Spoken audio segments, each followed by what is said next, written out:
Hi guys! So today, finally sinimulan na namin yung bedroom makeover namin and honestly, wala naman talaga kaming malaking plano nung una. Parang isang araw lang kami nakaupo dito sa kwarto tapos napatingin kami sa mga pader tapos sabi namin parang kailangan na nito ng konting pagmamahal.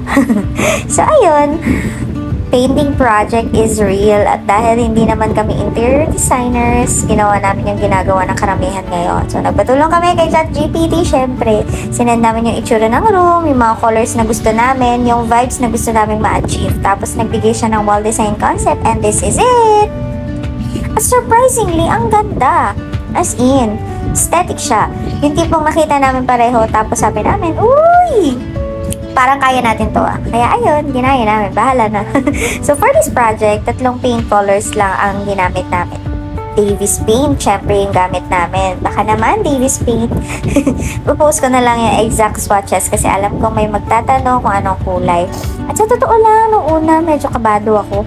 Kasi iba yung kulay sa swatch, iba din yung kulay pag nasa lata, tapos iba yung ulit yung kulay kapag nasa pader na. Diba? Pansin niyo yung ganun. Parang may sariling personality yung pintura. Talagang may mga moments na habang nagpipintura kami, napapatingin kami sa isa't isa, tapos parang napapasabi na lang talaga kami, sure ba tayo dito? Diba? Kasi minsan, habang ginagawa mo yung project, mas lalo siyang nagmumukhang mali. Hindi pa kasi tapos, diba? Hindi pa buo, at minsan doon ka talaga matitest kung magtitiwala ka pa sa proseso. And feeling ko, hindi lang naman sa painting gano'n, minsan pati sa buhay. Tama ba? May mga bagay na habang nasa gitna ka, ang gulo tingnan, wala pang shape, wala pang clear na result, pero hindi ibig sabihin nun, mali na agad.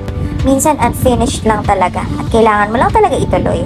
Ito yung favorite kong part ng mga home projects. Hindi yung matapos, kundi yung process. Yung magulo, yung may pintura sa kamay, yung paulit-ulit na tumitingin sa Pinterest, diba, nagpapagenerate kay GPT, tapos maya-maya, iba na naman yung idea mo, diba? Hindi mong bawat oras may bagong plano.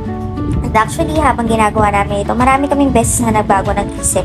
May part na dapat straight lines, tapos naging curve, may part na dapat simple lang, tapos biglang dagdagan natin. Yung ganon, hindi ko alam kung kami lang ba, pero habang nag-home makeover ka, bigla ka na lang nagiging creative director, interior designer yun. And then, itong kabilang side ng wall, wala na talaga kaming reference, wala nang ChatGPT, wala nang inspiration photo. Wala nang peg, invento na lang kung ano maisip, kung ano mai-drawing.